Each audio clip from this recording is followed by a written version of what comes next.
The well-dressed couple seemed like typical high-end buyers, touring expensive properties in suburban Denver. But something about the man's accent and the woman's nervous glances triggered Harold's instincts. During his 20 years with the CIA, he had memorized faces from wanted lists across 3 continents. When the man turned toward the window, Harold saw the distinctive scar along his jawline and knew exactly who he was showing houses to. Welcome to Hidden Legends. Before we begin this incredible story of a quiet real estate agent who's trained, I once tracked the world's most dangerous criminals. Tell me in the comments where you're watching from today. And if you believe that some skills never fade, no matter how deeply they're buried, hit that subscribe button and share this story to help us honor those who never truly retire from protecting us. Harold Mitchell's office sat on the corner of Cherry Creek Drive and First Avenue in Denver's most prestigious real estate district, surrounded by the kind of manicured wealth that attracted clients who paid cash for million-dollar properties without blinking. At 62, Harold had successfully reinvented himself as one of Colorado's most trusted luxury real estate agents, specializing in estates that started at $2 million and climbed steadily toward figures that made headlines in the business section. His colleagues at Premier Rocky Mountain Realty knew him as meticulous, discreet, and possessed of an almost supernatural ability to match the right property with the right client. What they didn't know was that Harold's talent for reading people, analyzing their needs, and predicting their behavior had been refined during 2 decades of tracking international criminals, arms dealers, and terrorists across 6 continents for the Central Intelligence Agency. The morning of October 12th began like any other. Harold arrived at his office at 7:30 a.m., reviewing property listings and client profiles while sipping coffee from the same ceramic mug he'd used for 8 years of civilian life.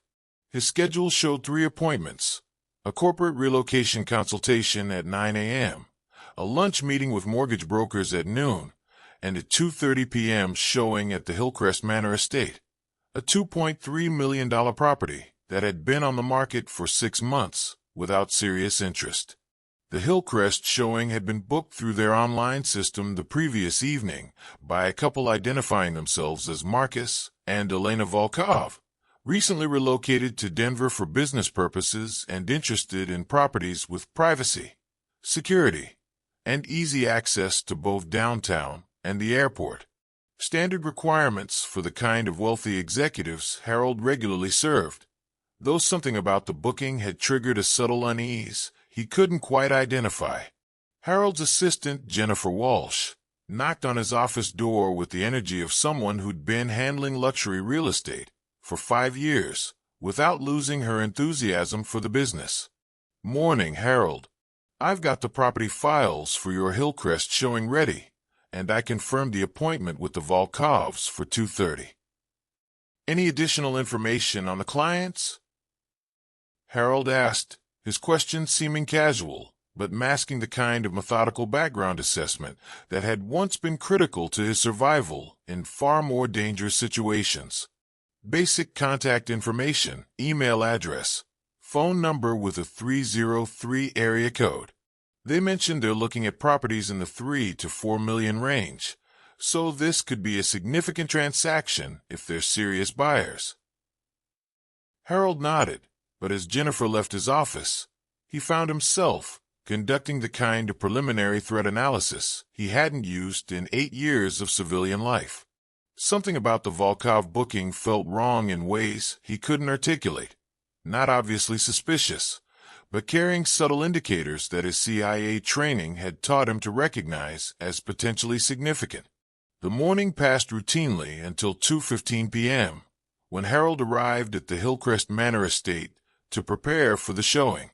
The property was everything his marketing materials promised: a sprawling contemporary masterpiece nestled on 3 acres of meticulously landscaped grounds, with panoramic mountain views, state-of-the-art security systems, and the kind of architectural privacy that attracted clients who value discretion above all else. As Harold conducted his standard pre-showing inspection, ensuring all systems were operational and the property presented perfectly. He noticed a black Mercedes sedan approaching the circular driveway with the measured pace of people who were accustomed to being cautious about their surroundings. His years of operational experience had taught him to observe vehicle approach patterns, and something about the sedan's movement suggested occupants who were conducting their own security assessment of the area. The couple who emerged from the Mercedes matched their phone description perfectly. Well-dressed, obviously affluent, and carrying themselves with the confident bearing of successful professionals. Marcus Volkov appeared to be in his early 50s, wearing an expensive charcoal suit and Italian leather shoes that spoke of refined taste and substantial resources. Elena Volkov was elegantly dressed in a way that suggested European sophistication, her dark hair styled conservatively and her jewelry understated but clearly valuable. "Mr. Mitchell?" Marcus approached with a slight accent that Harold's trained ear immediately identified as Eastern European, possibly Russian or Ukrainian, carefully modulated to minimize its distinctiveness. "Thank you for accommodating our schedule. We're very interested in seeing what this property has to offer."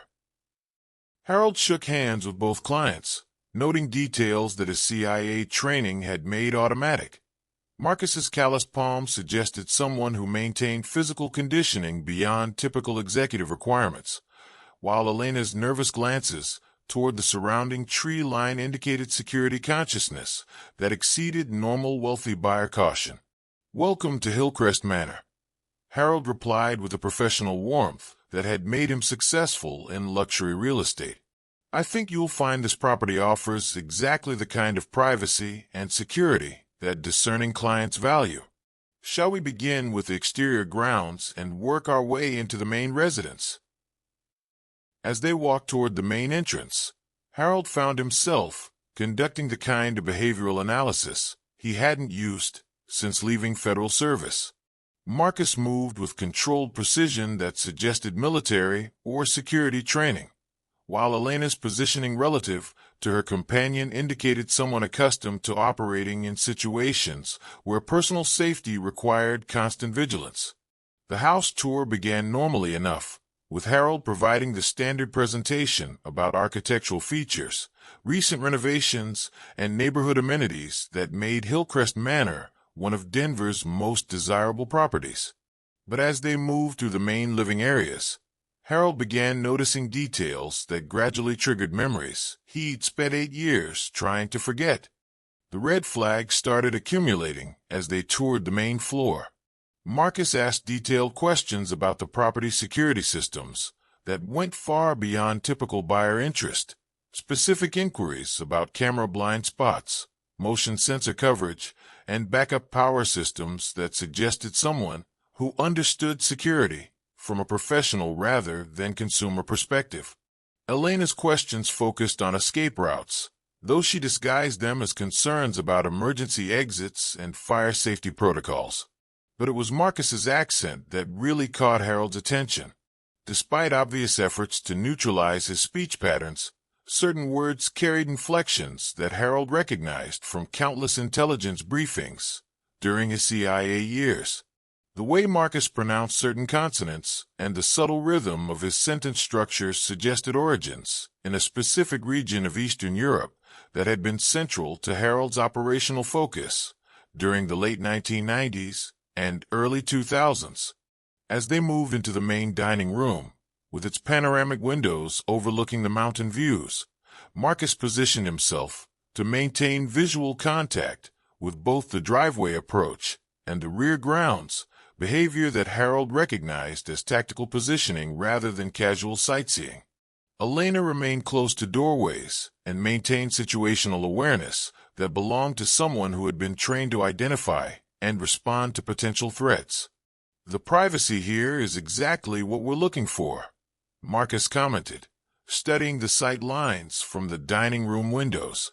"Our business requires discretion, and we value properties that offer natural security advantages." "What line of work are you in?" Harold asked, the question seeming like standard real estate conversation, but actually representing the kind of operational intelligence gathering he'd once used to identify potential targets or threats. Import-export business. Elena answered before Marcus could respond. Her reply delivered smoothly, but carrying the rehearsed quality of a cover story that had been practiced extensively. We deal with specialty items for collectors and investors. Harold nodded politely, but his CIA training was processing multiple streams of information simultaneously. Import-export was classic cover for international criminal operations. Specialty items could describe anything from stolen art to weapons trafficking. And the couple's obvious security consciousness suggested they were involved in activities that required protection from both law enforcement and criminal competitors. They moved into the kitchen, where Marcus examined the sight lines to neighboring properties with the methodical attention of someone planning operational security rather than considering cooking arrangements. Elena asked about the basement access, specifically whether there were multiple entry points and whether the lower level had independent utilities. Questions that went far beyond typical buyer curiosity about storage and recreational space.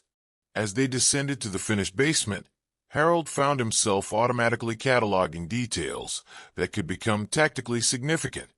Concrete walls that would muffle sound, floor drains that could facilitate cleanup, and electrical systems that could be modified to support activities that required isolation from outside observation. His CIA training had taught him to think like the criminals he'd tracked, and the basement tour was triggering analysis patterns he'd hoped never to use again. This space would be perfect for our needs, Marcus said, examining the basement's layout with obvious satisfaction. Privacy, soundproofing, and easy access for deliveries. Elena moved through the basement with practiced efficiency, checking windows, doors, and utilities with the systematic approach of someone who understood the operational requirements of concealed activities. Her questions about neighborhood foot traffic and police patrol patterns confirmed Harold's growing suspicion that the Volkovs were evaluating the property for purposes that had nothing to do with legitimate residential use. But it wasn't until they returned to the main floor and Marcus moved toward the living room windows that Harold's recognition crystallized into absolute certainty. As Marcus turned to comment on the mountain view, afternoon sunlight illuminated the left side of his face, revealing a distinctive scar that ran from his left ear to the corner of his jaw, a mark that Harold had studied in hundreds of intelligence photographs during his years of tracking Eastern European criminal organizations. The scar was unmistakable, as was the man who carried it. Harold was looking at Dmitry Kozlov, one of the most wanted arms dealers in the world, presumed dead for the past 3 years after a bombing in Montenegro that was supposed to have eliminated him and his entire operation. But Dmitry Kozlov was very much alive, standing in a luxury real estate showing in suburban Denver, apparently planning to establish new operational headquarters using Harold's professional services. Harold's training kicked in with the automatic precision of muscle memory. He maintained his professional demeanor while his mind raced through tactical assessments and operational implications. Kozlov's presence in Denver suggested a major criminal operation in development. Elena was probably his operational partner rather than his wife, and their interest in the property was almost certainly related to establishing a base for activities that would endanger countless innocent lives. The question now was what Harold could do about it without compromising his cover or endangering his own life. Harold continued the property tour with the same professional courtesy he'd shown throughout the afternoon, but every instinct developed during 20 years of CIA operations was screaming warnings. Dmitry Kozlov wasn't just one of the world's most wanted criminals. He was specifically wanted for arms deals that had supplied weapons to terrorist organizations responsible for attacks in 3 different countries. The fact that he was alive and apparently planning to establish operations in Denver represented a threat that Harold couldn't ignore. "The property certainly meets our requirements," Kozlov said, his accent becoming slightly more pronounced as he relaxed into what he believed was a safe environment. When would we be able to proceed with acquisition if we decide to move forward? That depends on several factors, Harold replied, buying time while his mind worked through the tactical situation. Financing arrangements, inspection requirements, closing timeline. Are you planning to pay cash, or will you need mortgage assistance? Cash transaction. Elena responded immediately. We prefer to avoid unnecessary financial documentation and banking delays. Of course they did. Cash purchases were standard practice for criminals who needed to avoid the kind of financial scrutiny that came with legitimate mortgage applications and bank investigations. Harold had seen the same pattern dozens of times during his CIA years, criminal organizations using real estate transactions to establish operational bases while laundering money through seemingly legitimate property investments. As they concluded the interior tour and moved back toward the main entrance, Harold found himself caught between competing obligations. His CIA training demanded that he gather as much intelligence as possible about Kozlov's plans and report the situation to appropriate federal authorities. But his civilian life required that he maintain his cover as an ordinary real estate agent who had no reason to recognize international criminals or understand the implications of their presence in Denver. We'd like to schedule a second showing, Kozlov said as they stood in the main foyer. Perhaps tomorrow evening, when we can bring our security consultant to evaluate the property's defensive capabilities.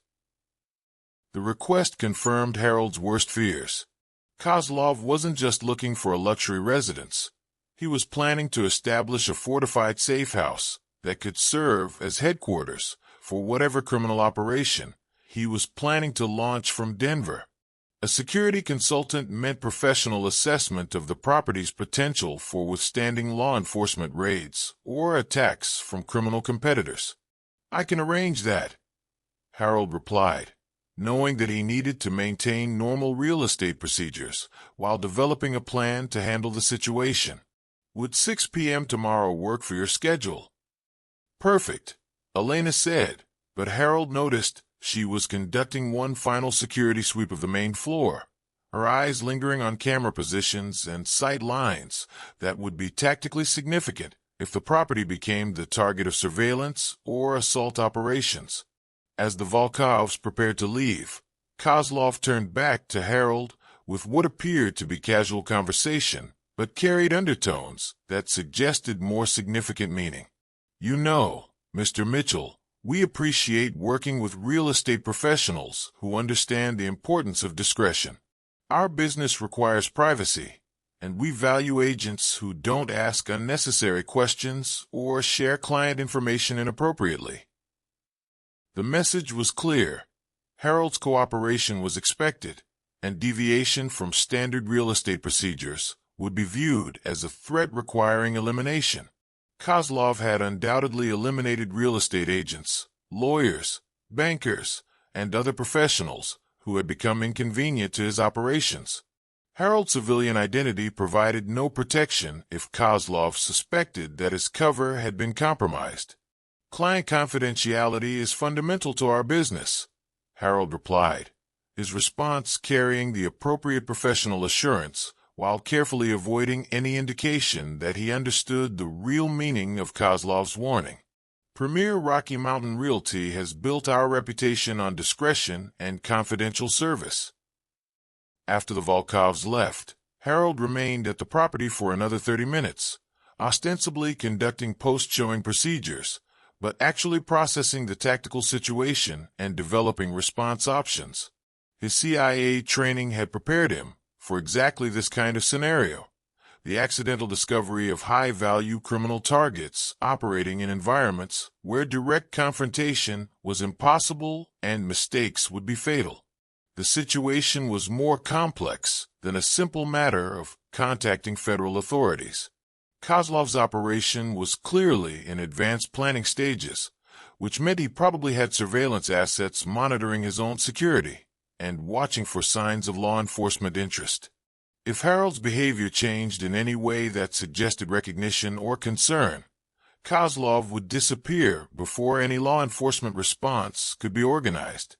But if Harold did nothing, Kozlov would establish a major criminal operation in Denver that could result in terrorist attacks, weapons trafficking to domestic criminal organizations, or other activities that would cost innocent lives.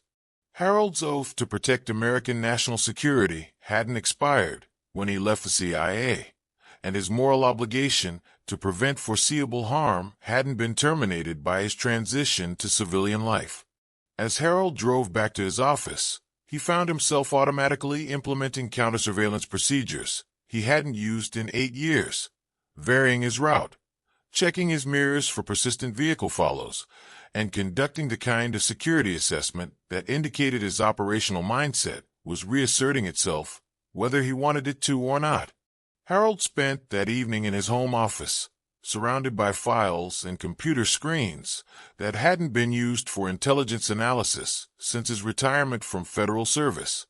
But muscle memory was remarkably persistent, and within hours he had reconstructed the methodical research techniques that had once made him one of the CIA's most effective analysts of international criminal organizations.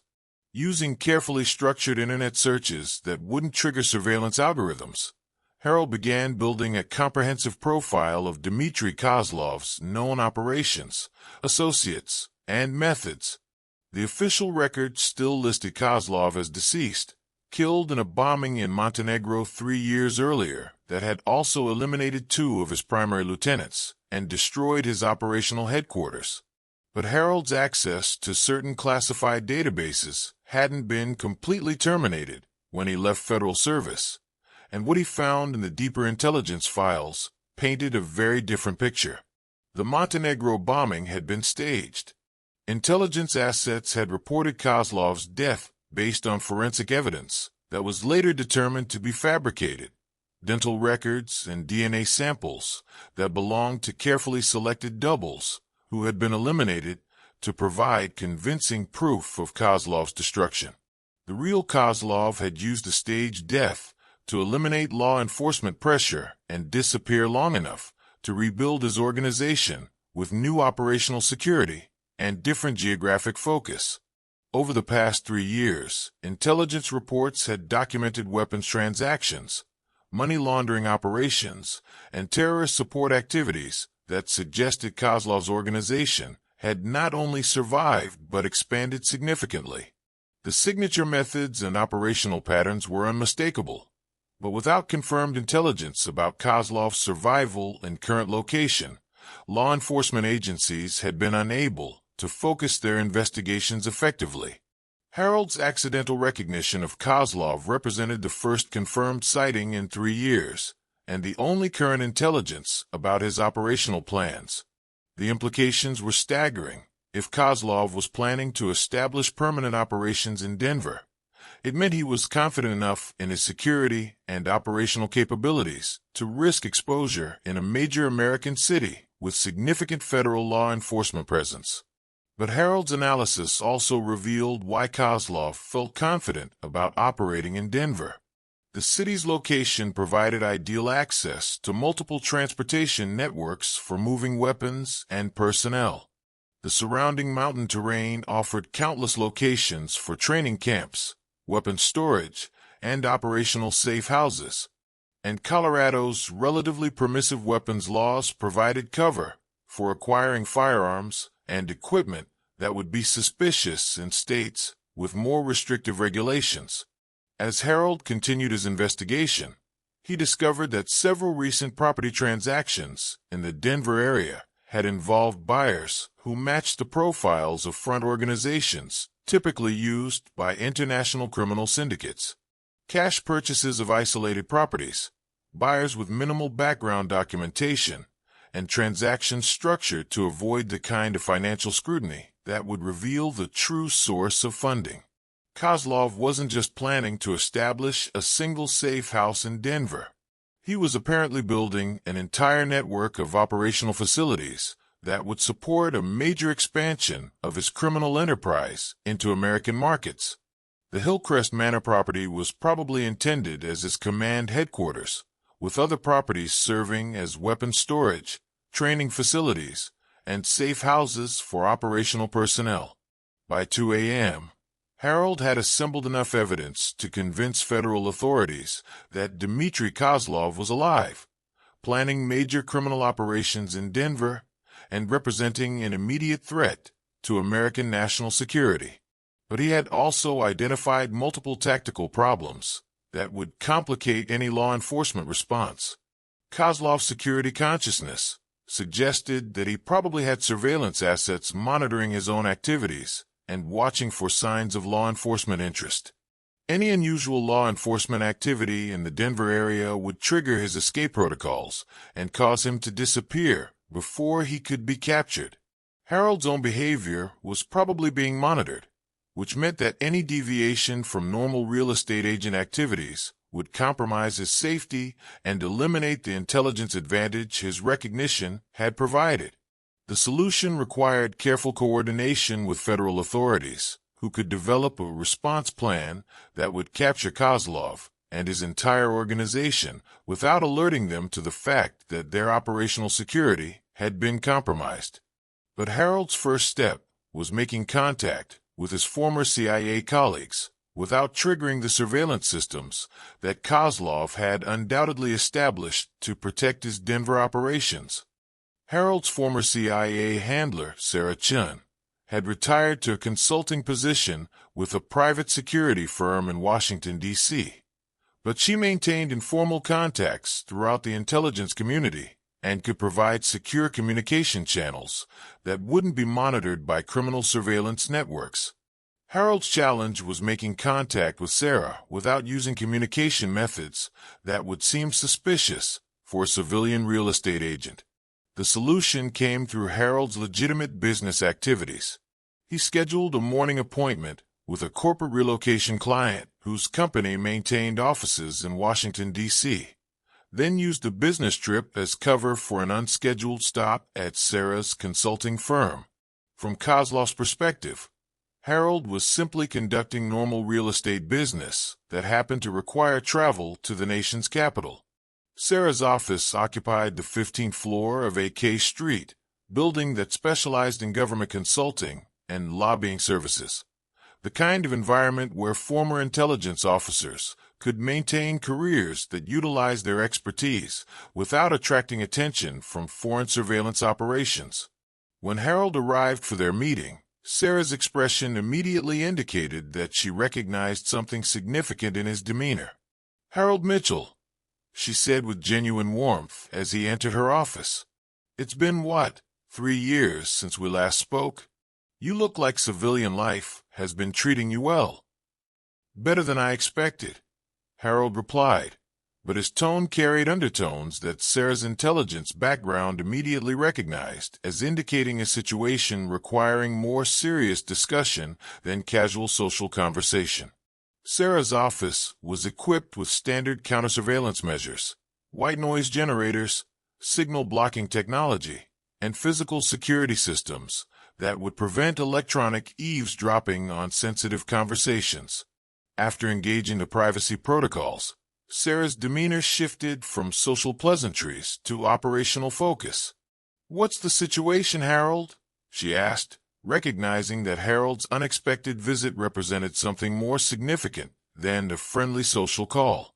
Harold provided a comprehensive briefing about his recognition of Dmitry Kozlov, the intelligence he'd gathered about Kozlov's apparent operational plans, and the tactical challenges that would complicate any law enforcement response. Sarah listened without interruption, her expression becoming increasingly serious as Harold described the scope and implications of Kozlov's presence in Denver. "Jesus Christ, Harold," Sarah said when he finished his briefing.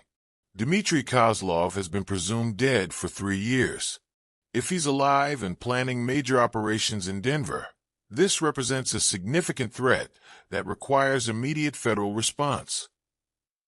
But it also represents an intelligence opportunity that could be compromised if the response isn't handled carefully," Harold pointed out. Kozlov's security consciousness means that any unusual law enforcement activity will trigger his escape protocols.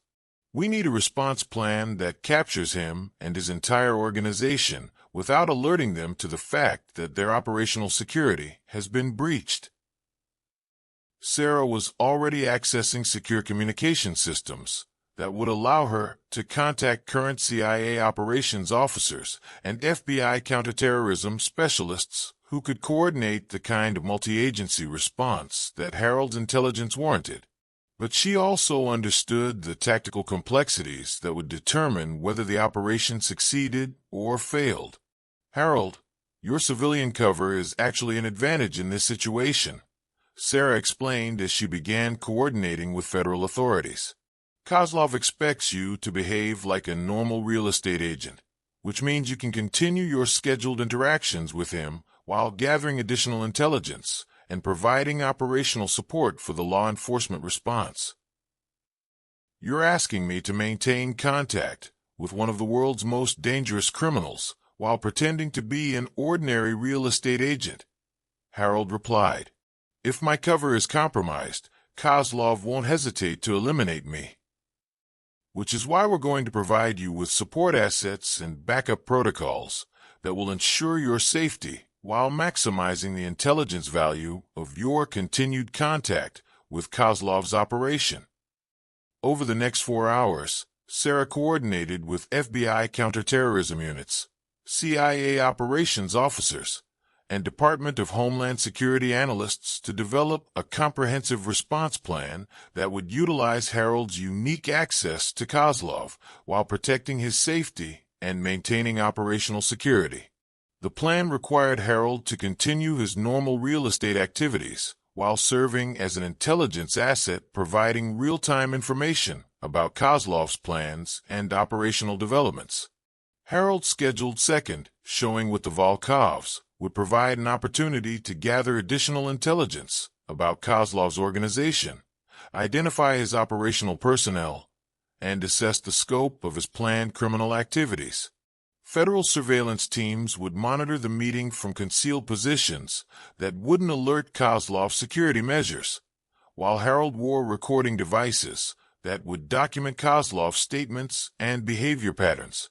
But the operation also required Harold to maintain perfect cover while interacting with criminals who wouldn't hesitate to kill him if they suspected his true identity or realized that their operational security had been compromised. His survival would depend on acting skills he developed during 20 years of CIA operations and tactical awareness that could mean the difference between successful intelligence gathering and fatal exposure. Harold returned to Denver that evening carrying recording equipment concealed within standard real estate presentation materials and communication devices that would allow federal surveillance teams to monitor his interactions with Kozlov in real time.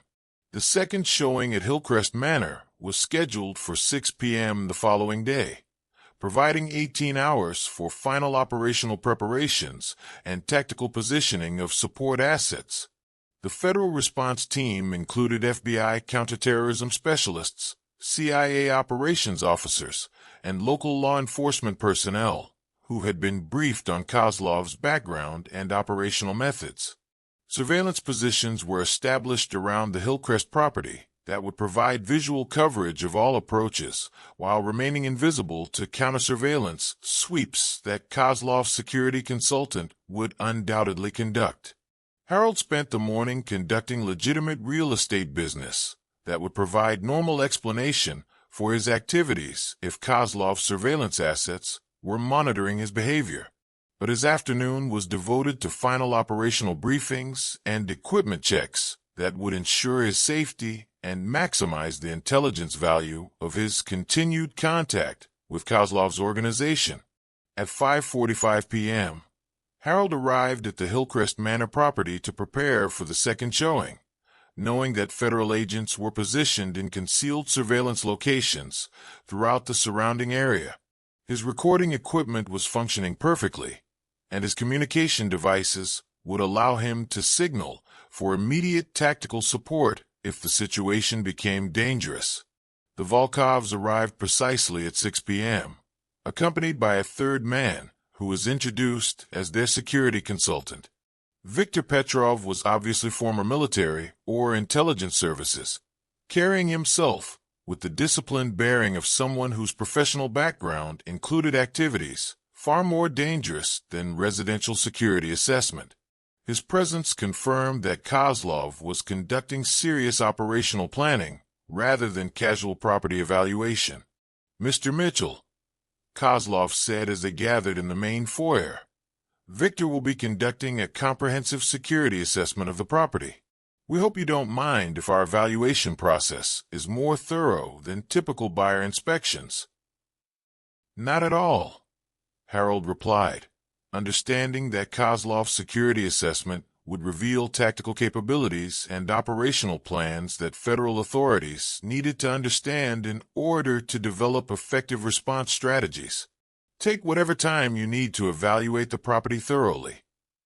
As they moved through the house, Victor conducted the kind of detailed security analysis that Harold recognized from his CIA training: systematic evaluation of sight lines, defensive positions, escape routes, and tactical vulnerabilities that would determine the property's suitability for criminal operations.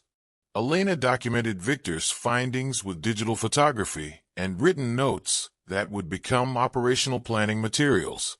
But it was Kozlov's behavior that provided the most significant intelligence.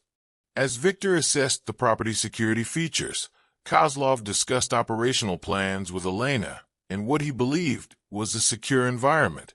Harold's recording equipment captured conversations about weapon shipments, training schedules, and target selection that revealed the scope and timeline of Kozlov's planned criminal activities. The intelligence was more serious than Harold had anticipated. Kozlov wasn't just planning to establish a criminal organization in Denver. He was coordinating with terrorist networks to conduct attacks on American infrastructure targets that would result in massive casualties and economic disruption. The Hillcrest property would serve as command headquarters for operations that represented one of the most significant terrorist threats to American homeland security since September 11th.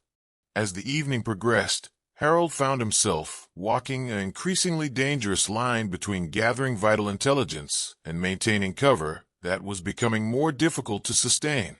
Kozlov's security consciousness meant that any unusual behavior would trigger suspicions that could result in Harold's immediate elimination.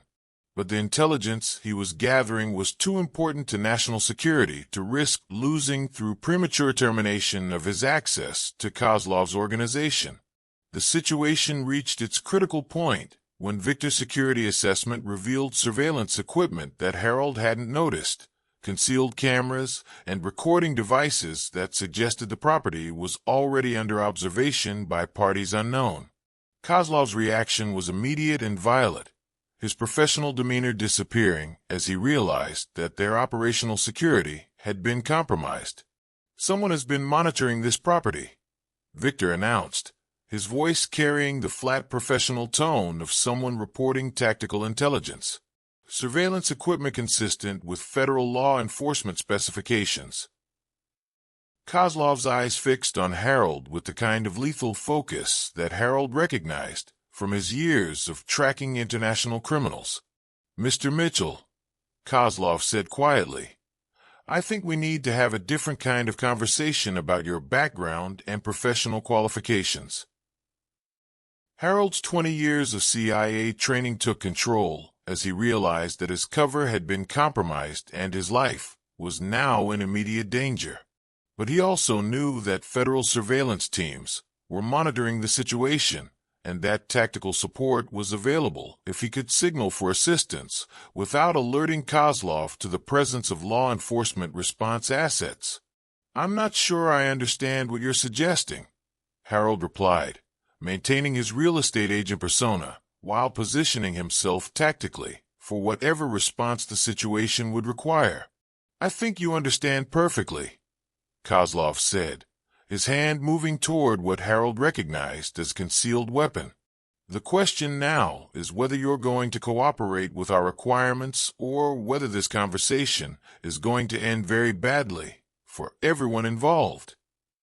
That's when Harold made the decision that would determine whether his intelligence mission succeeded or resulted in his death and the escape of one of the world's most dangerous criminals. Harold looked directly at Kozlov, his cover story falling away as 20 years of CIA operational experience took control of the situation. "Dmitry Kozlov," he said with the authority of someone who no longer needed to pretend ignorance.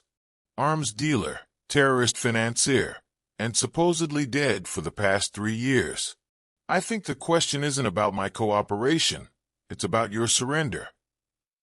The silence that followed was broken by the sound of tactical teams surrounding the property and Harold's communication device transmitting the signal that would bring the full weight of American law enforcement down on Kozlov's operation.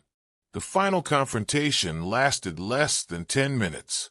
Kozlov and his associates were taken into custody without shots being fired, their operational plans disrupted before any attacks could be conducted, and their network of safe houses and weapons caches seized by federal agents who had been coordinating with Harold's intelligence mission throughout the operation. 6 months later, Harold Mitchell returned to his real estate career with a deeper appreciation for the complexity of protecting American national security in an era when the most dangerous threats often appeared in the most ordinary circumstances. His recognition of Dmitry Kozlov had prevented terrorist attacks that would have killed hundreds of Americans and demonstrated that some skills never fade, no matter how deeply they're buried. The case remained classified. Harold's role was never publicly acknowledged, and his civilian cover remained intact. But in the intelligence community, Harold Mitchell's accidental recognition of one of the world's most wanted criminals became a case study in the importance of maintaining vigilance and the value of expertise that transcends official retirement. Harold understood better than anyone that some responsibilities never end, some training never fades, and some threats require responses that go far beyond normal civilian obligations. He had spent 8 years building a new life as a real estate agent, but when American national security required his unique expertise, he stepped forward without hesitation and reminded everyone that true patriots never really retire from protecting the country they love.